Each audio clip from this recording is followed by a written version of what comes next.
Assalamualaikum warahmatullahi wabarakatuh. Kami dari kelompok 14 ingin mempresentasikan tugas kelompok Sistem Informasi Akuntansi. Yang di sini beranggotakan saya, Dea Putri Ananda, Maulidia Fatimah Hidayat, dan Marni Hutasoid. Yang pertama akan dibacakan oleh saya sendiri. Next. Pertama ini ada ruang lingkup PT Muda Berkarya, yang dimana pertama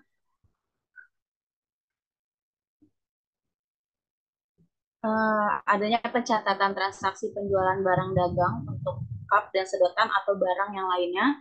Yang kedua, input data penjualan berdasarkan surat jalan atau invoice, serta output proses keluar barang dari PT Muda Berkarya atau perusahaan kita sendiri. Yang terakhir itu ada laporan penjualan pada PT Muda Berkarya.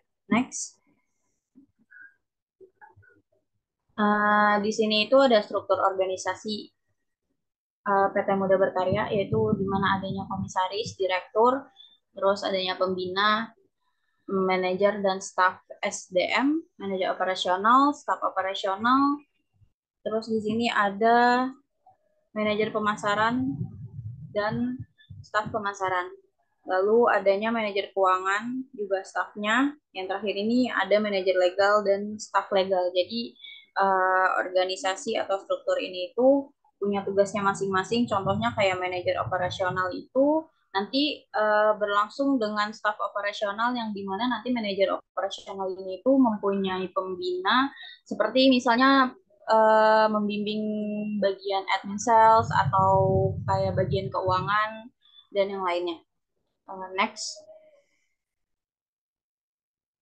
Nah, ini itu proses bisnis sistem berjalannya PT Muda Berkarya atau suatu proses untuk menjalankan suatu bisnis dalam perusahaan.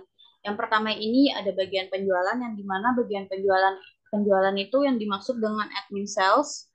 Uh, jadi bagian penjualan ini itu nanti berhubungan langsung dengan customer atau mitra yang disebutnya. Lalu nanti customer itu akan melakukan pemesanan kepada admin sales atau bagian penjualan. Nanti bagian penjualan juga bisa mengecek barang di sistem, base system itu barangnya ready atau tidak. Nanti jika misalnya customer sudah melakukan pemesanan ke bagian penjualan atau admin, nanti admin akan merekap eh, mereka penjualan yang diminta. Lalu jika sudah sesuai yang diminta dengan customer, nanti bagian admin sales atau bagian penjualan itu akan mengasih invoice ke bagian gudang. Atau nanti gudang juga bisa untuk pemeriksaan stok, ada stok tersebut atau tidak. Nah, jika sudah, itu biasanya sebelum bagian admin sales mengasih ke bagian gudang untuk melakukan packing atau pengepakan, nanti dari bagian admin sales itu mengirim bukti transfer keuangan atau nanti kalau misalnya dari mitra atau customer tersebut sudah mentransfer sejumlah uang dari bahan baku yang dipesan, nanti bagian pencatatan keuangan itu atau yang bisa disebut itu finance. Jika sudah masuk uangnya ya baru nanti admin sales itu akan mengirim invoice ke bagian gudang untuk melakukan packing. Jika sudah sesuai, nanti jadi bagian gudang itu akan melakukan pemeriksaan atau packingannya itu sesuai dengan yang barang yang diorder dari mitra, nanti bagian gudang akan mengirim ke bagian ekspedisi, lalu ekspedisi mengirim ke bagian pengiriman sampai ke customer. Next. Proses diagram sistem berjalan PT Muda Berkarya ini sama seperti tadi, bagian gudang memberikan data stok akhir barang dagang kepada ke bagian pembelian, lalu bagian pembelian membuat list pesanan melalui via email ke supplier. Biasanya sih kalau untuk sekarang ini bagian pemesanan itu bisa melalui WhatsApp biasanya ya untuk melakukan komunikasi. Nah, lalu supplier memeriksa barang yang dipesan di sisi pembelian. Jika barang tersedia, maka supplier akan menyiapkan barang pesanan. Jika barang tidak ada, supplier akan menginformasikan kepada pembeli melalui email atau WhatsApp, dan supplier akan mengirimkan barang pesanan atau invoice, juga nota ke bagian pembelian.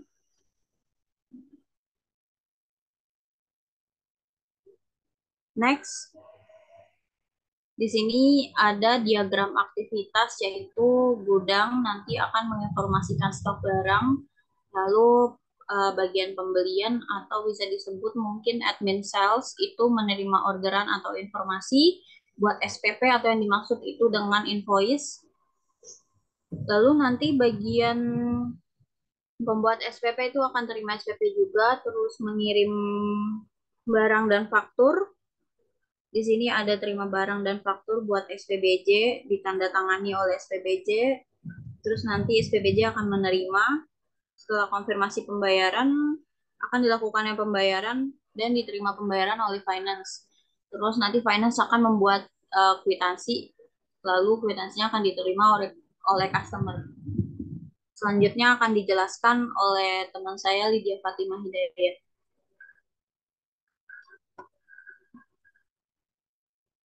Oke, berikutnya di sini ada use case diagram. Di sini terdapat cashier dan admin. Lalu dari cashier dan admin terdapat user. Dari user akan dilakukannya record transaction yang mana akan dilakukan oleh guest atau tamu. Lalu yang selanjutnya ada manage commission. eh, yang akan dilakukan oleh agent. Lalu berikutnya ada generate daily report. Di sini akan di-extend ke generate commission report dan di-extend ke generate sales report. Next. Lalu di sini ada dokumen masuk PT Muda Berkarya. Dokumen atau dari nota pembelian, fungsi dari nota pembelian ini untuk mengetahui harga barang. Dan ada sumber dari supplier, media yang digunakan, kertas 3 lembar, atau rangkap untuk pimpinan perusahaan. Next.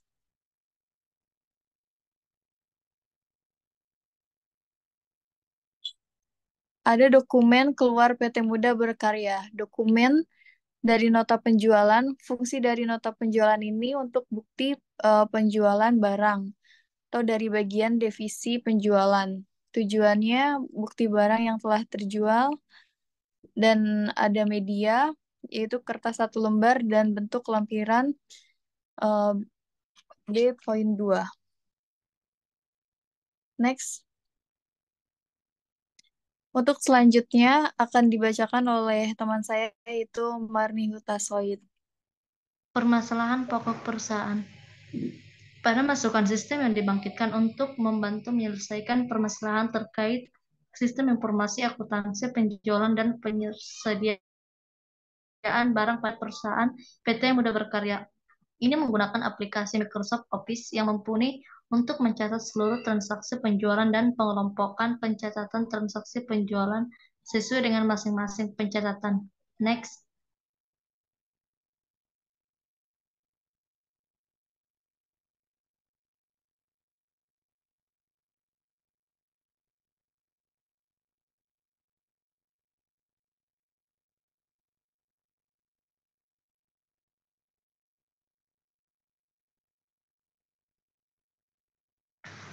Pemecahan masalah PT Muda Berkarya. Penggunaan aplikasi Microsoft Office memberikan solusi akurat, simpel untuk membuat laporan data dari hasil penjualan dan persediaan barang. Selain itu, penggunaan aplikasi juga membantu membuat laporan penjualan dan persediaan barang dengan cepat dan akurat, sehingga hasil penjualan dan persediaan lebih seimbang dan jelas. Next. Kesimpulan. Kualitas sistem informasi akuntansi berpengaruh terhadap kualitas informasi akuntansi. Masalah yang terjadi pada kualitas informasi akuntansi yaitu lambatnya penyampaian laporan keuangan akibat jaringan internet yang sering error, dan kurang lengkapnya laporan yang dihasilkan sistem informasi akuntansi yang digunakan akibat file error. Hal tersebut menunjukkan bahwa jika kualitas sistem informasi semakin baik, maka akan diikuti oleh semakin baik kualitas informasi akuntansi. Next. Demikian presentasi kelompok kami. Terima kasih. Nah, ini save gimana sih? Kan udah ya. Jangan sampai salah lagi. Iya.